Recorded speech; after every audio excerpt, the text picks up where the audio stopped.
set a timer on one of my microwaves.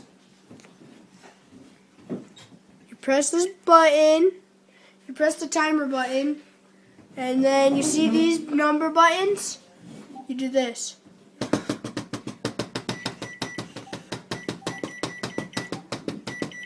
And then you press this button right here. See? That's how you set a timer. Thank you.